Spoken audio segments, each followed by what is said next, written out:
So Delta Force is now officially out on consoles, and I've put in around 15 to 20 hours so far, more specifically in the Warfare mode, but I wanted to give you my honest opinion, my feedback, just a general review of the console release specifically for Delta Force. Well, I have been looking forward to really playing and getting into Delta Force, and there is some really good stuff about it.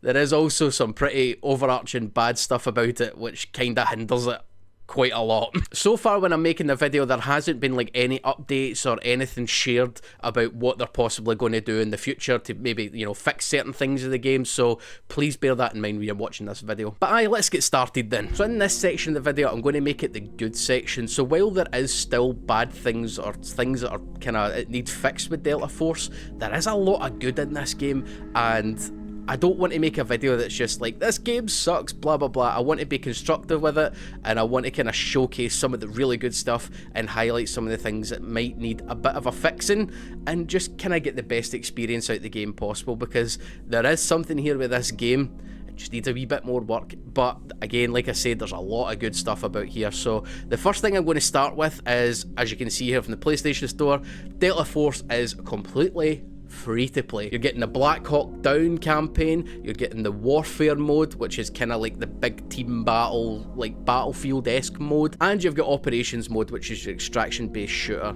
I don't know about you guys, but there's a lot of games coming out, specifically from August onwards to the end of the year to the beginning of next year, and there's just, it's trying to weigh up, like, what do I want to buy? Just, you know what I mean? There's so many different games coming out. With Delta Force being free, there's nothing stopping me. I can download it, I can play it, and there's a lot of content in here. See, for a free-to-play game, there's quite a lot of content here, and obviously there's a lot of things in the game to keep you coming back and grinding for, which obviously we'll get into a little bit in the video.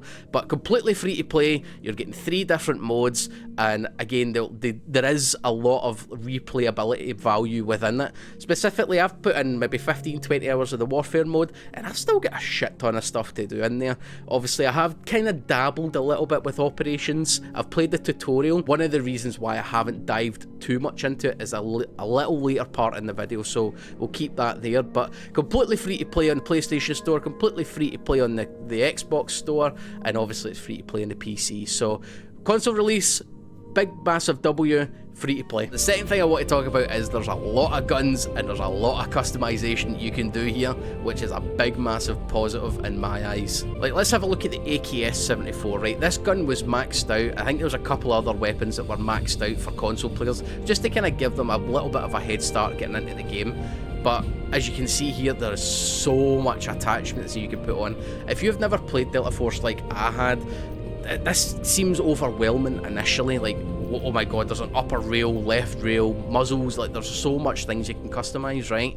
But if you spend a little bit of time and just kind of go through, right, okay, this gun does that, you can quickly point out their pros and their cons, and it's really easy to sort of see what's going on. Like, as you can see here at the left side, it tells you, like, for example, this suppressor gives me less control and less accuracy, however, range, handling, stability kind of goes up. Like, it's very, very well laid out in terms of, is this a benefit to my gun, or is it really hindering what I like on my gun? So there is that level of customization there.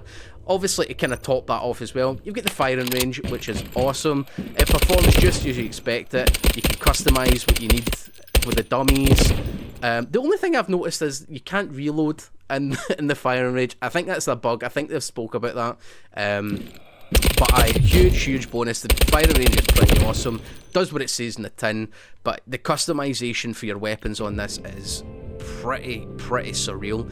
And not only that, you can calibrate things as well. Like, so for example, let's take the optic here. So if you want it to kind of zoom in a little bit further, you'll get better zoom, but that'll come with a con. Like, so there's things that you can really juggle with your build, and again, really make it and dial it into how you want it to play. This also ties into my next positive, is the gun save system and the sharing the code.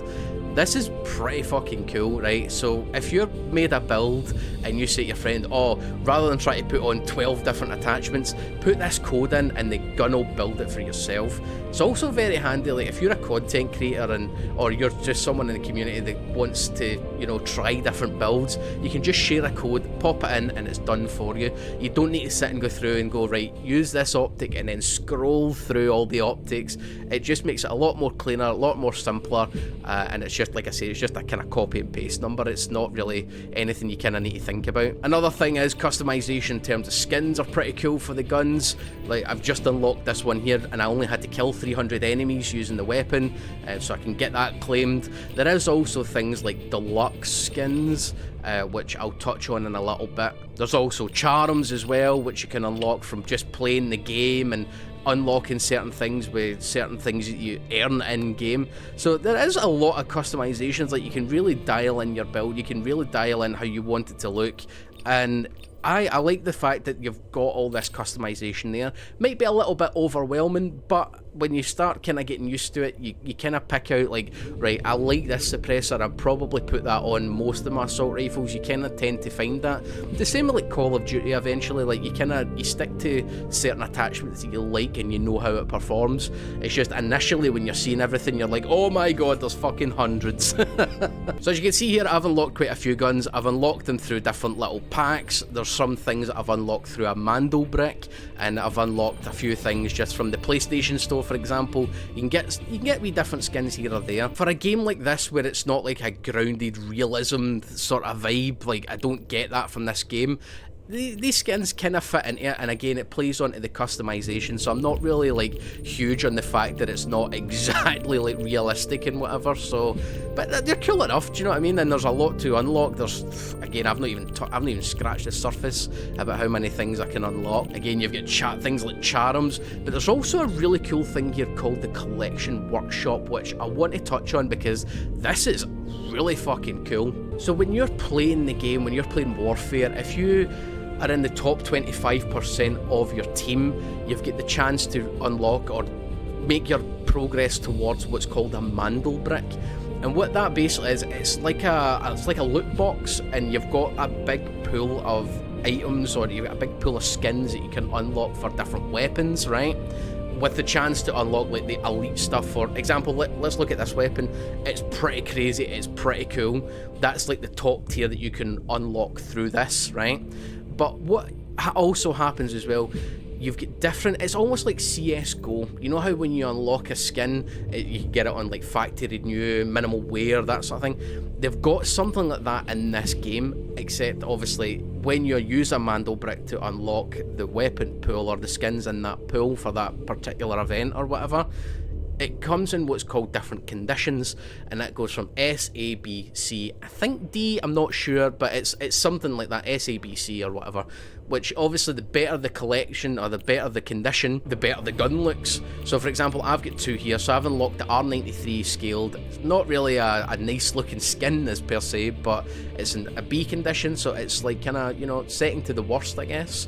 And then I've unlocked the QBZ, which is a kind of nice skin, but as you can see, it's like sort of fading away. I don't know if you'll be able to see it here, but it's kind of fading away a little bit because it's not in the greatest condition. But you can also use these weapons to put them on the market, so people can use or buy Delta coins to then buy the skin from you. And I'm assuming, I've not done it yet, but I'm assuming you do get the coins, or there is some sort of transaction there that happens. You must get something if you're selling it, right?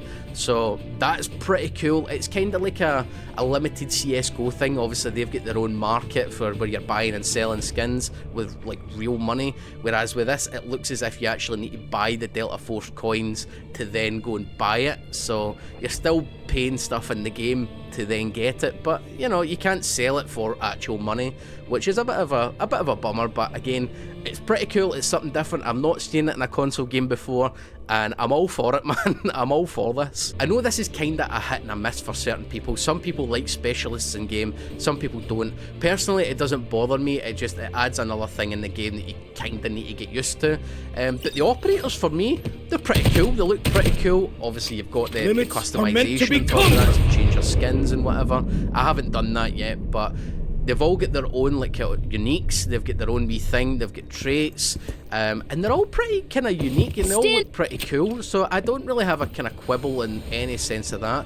I'm not one to talk about like balancing or anything for certain like kind of operators, because I am only 15-20 hours deep into the game, but I know so far the detection arrow for Luna is pretty nuts if you're looking to get some good score. But they're pretty cool. Like I said, I think they've all got their kind of own unique thing that they like, and you kind of tend to gravitate towards. Don't call me mister. So far, I've really been playing a lot of D-Wolf. I like the tactical slide. I like to be able to dip and dodge and whatever else.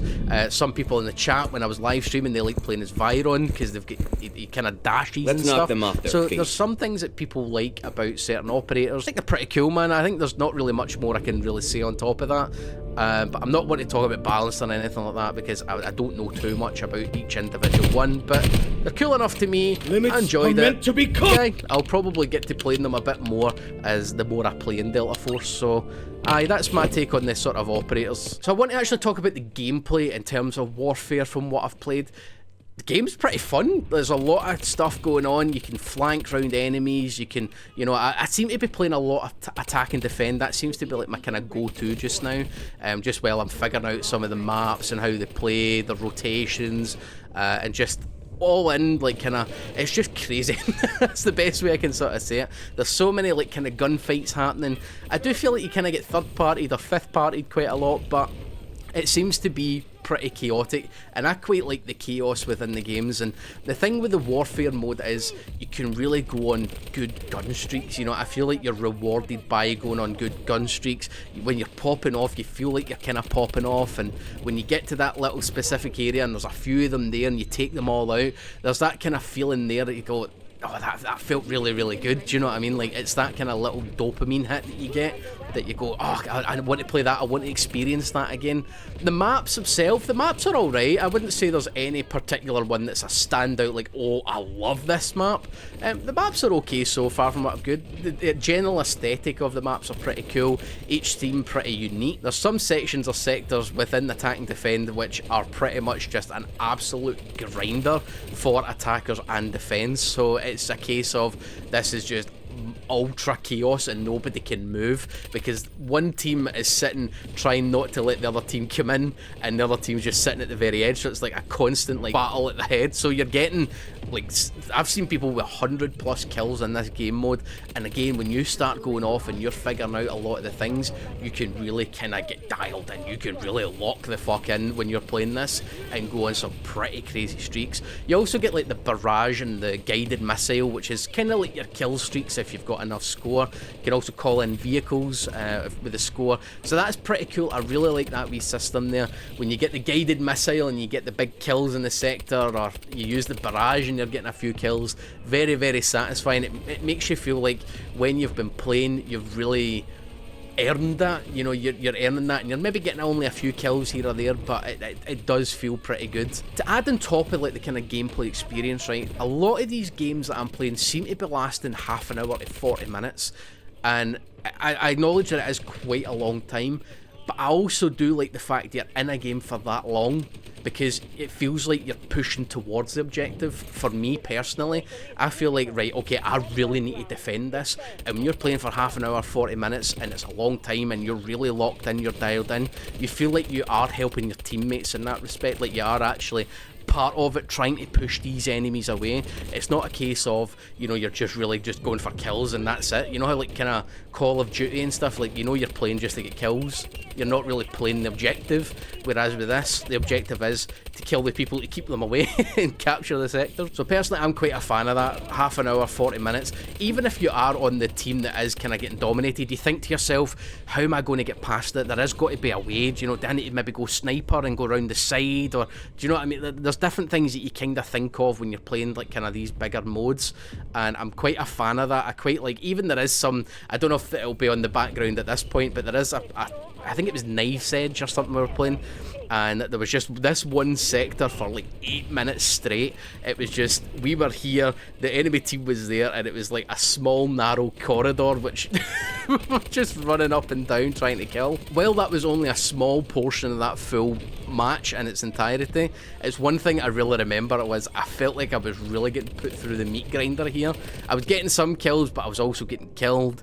And again, earlier on in the match, it was a bit more open, and so there is a kind of variety there. But there is certain bits you're like, Jesus Christ, this is hard. This is what we're going to do from here. I know this section is the section that most people tend to look forward to in these sort of videos, but we're now heading into the bad section. And to be honest, I'm going to start with the worst thing about this game, specifically on console.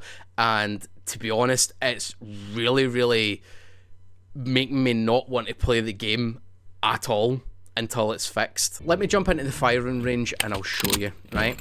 So let's start with this setting, right? So this is VSync, right?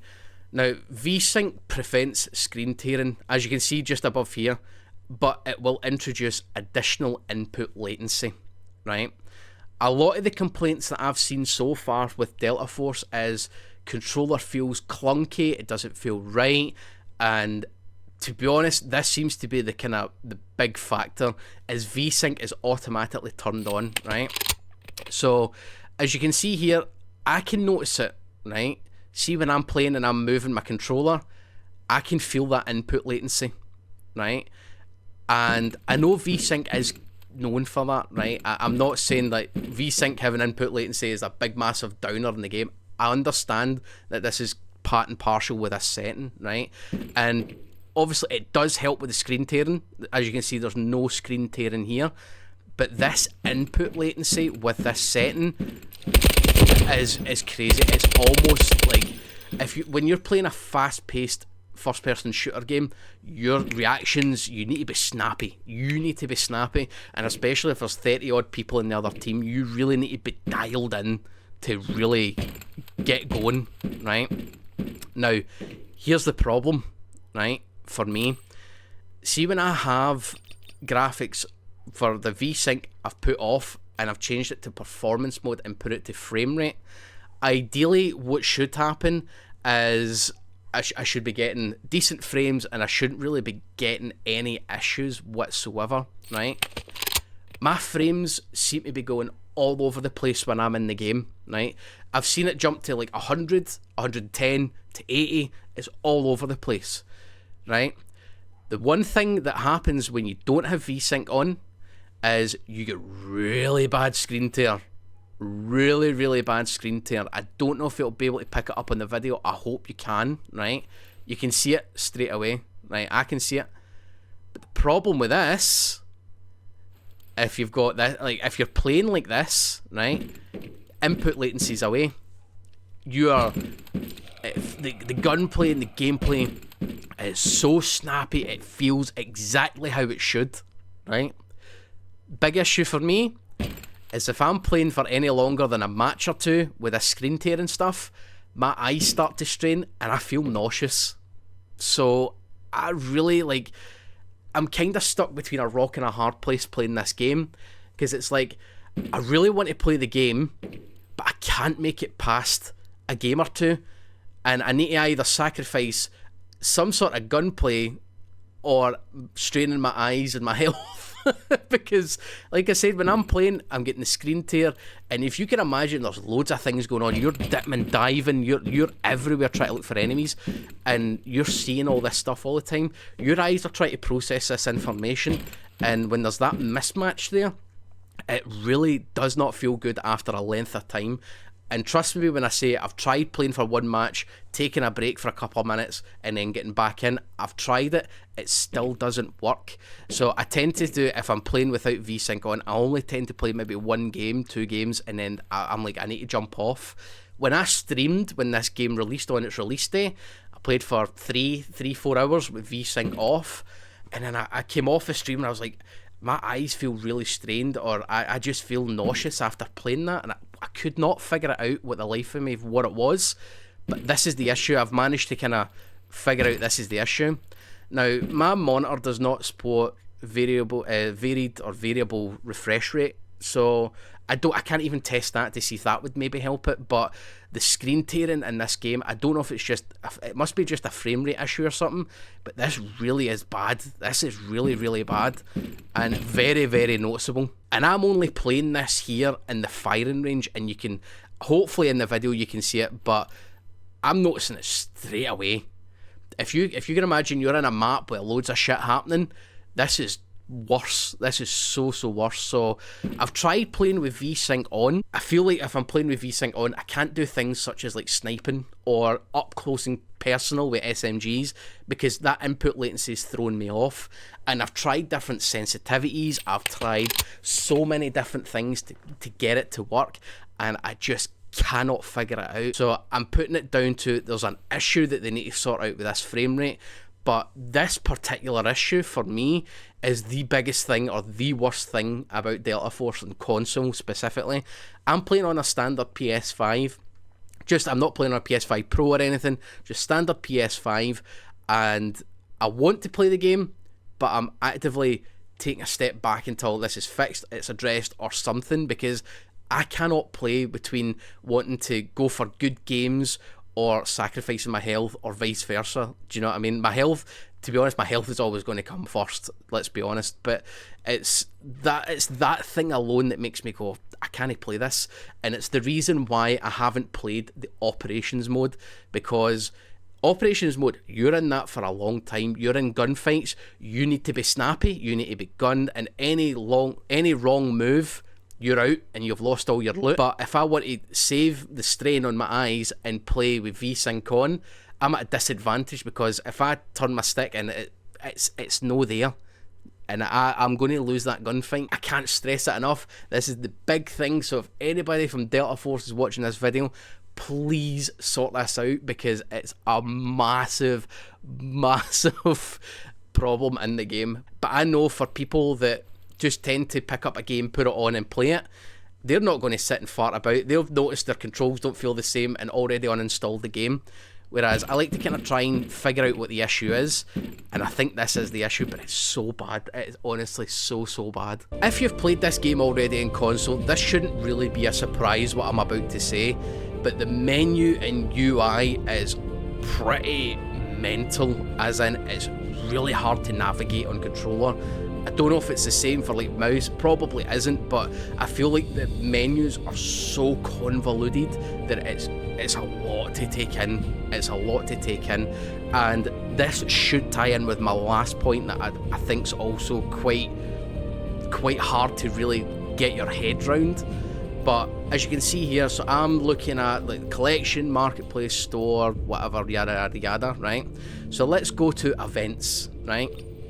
Let's see what's going on here. So we've already got a lot of different events that we've got here. Roll call, Arc Force Night, special, whatever, right? So there's so many different things in here. Here's a different menu for that. Here's a different menu for that. It all looks different. And then you've got things like you can claim all, and it's just so much going on here. And this is just in the menus for trying to claim some stuff that you've unlocked through the game, right? That's not to mention anything else, such as another game mode called Operations, which when you kill someone and you're looking in their loot bag, there's a ton of stuff that you need to go through. I played the tutorial for that and I was like, oh my god, this is a lot. The problem is, I don't know if there is a way to make that system better for Operations, for the menu system. It's probably going to be as good as it can possibly get it, so I'm not going to hold it like, oh, the menu UI for Operations is really terrible, because I don't really know a way that could possibly fix that. The floating, like, you know how like when you're, see this floating thing, that's probably the best or the closest option that you've got for that to really make it anywhere near playable. But there is that option, you can use the D-pad to go up and down and click equip and all that sort of stuff. I just think that the menu UI specifically here is pretty rough, I'm not gonna lie. It is really rough. And tying in with that, what's all this currency that I've got at the top of this screen here? I've got 1,600 like things, 600 of this, 4,500 of that, 2 this and 1,000 of that. What is all this? Like, what is going on? I know that it unlocks certain things for certain things in here, but I've lost track of everything. I have no idea. Arcs Force Knights, what have I got here? Treasure Store. So if I've got 8,000 tickets, which I do have, I can buy some of these things. Right, cool, that's fine. But then I go to something else, I'm like, right, what's this for? Like, I need to go and claim this different currency for this thing. There's so much stuff happening, and there's so many different currencies that I need to keep on top of, and again, it's menu within menu. It's just very convoluted. There's so much shit here that I'm just like, I don't know what I'm doing. I'm getting in, claiming it, and I have no idea what I'm picking. But it came to like the Mando bricks and things that I was talking about earlier when I was unlocking certain things. I was like, I have no idea what I'm doing. I don't know if, should I be saving this to unlock something else, or something that's maybe going to be, you know, if I save it up and buy a bigger version, is that the better thing to do? I just don't know what's going on. There's just so much shit here, and I've just not got a clue. I'm getting in, I'm collecting it, and then when I'm pressing buttons, I've accidentally redeemed things. I don't know. I hope there is a way where you can, it just maybe all gets bundled into one and just make it this big, massive, like, kind of shop, or a big, massive event, and you can use that one currency to just buy everything. So it just makes it a lot easier, rather than going through and trying to unlock everything specifically. Oh, I need to remember I've only got that amount of tickets, or I've only got that amount of coins. It's just, there's too much going on. Please simplify this, because it's going to work out better in the long term, especially for kind of new people. It might be a wee bit overwhelming for them as well. So that's exactly what I think of the Delta Force console release. To be honest, it's off to a bit of a rocky start, and again, it's just that overarching issue with the whole V-Sync on-off screen tearing, and just the kind of general controller feeling when you're playing. I enjoy the gunplay, I enjoy the gameplay of it. I just think it needs a bit more dialed in with controller. I just feel like we need that extra kind of updates, and to be honest, I wish they really had more of like an open beta or beta, so we could really gather that feedback. As far as I'm aware, it was only in North America that they had a beta that was only be able to be played by the folks over there. But I feel like if they had more, if they made it open and had more responses, maybe the controller settings and whatever would have been a bit more dialed in. But that's the big issue for me, and I hope it gets fixed, because I want to play Delta Force. You know, I'm looking forward to other games such as like Battlefield and whatever else, and I never had this issue with any other of these games before. What do you think about the controller support? Like, just let me know in the comments. I'll be really interested to know. But that's going to do it for me, guys. Enjoy the rest of your day. Thank you for watching. Take care, and I'll see you in the next one.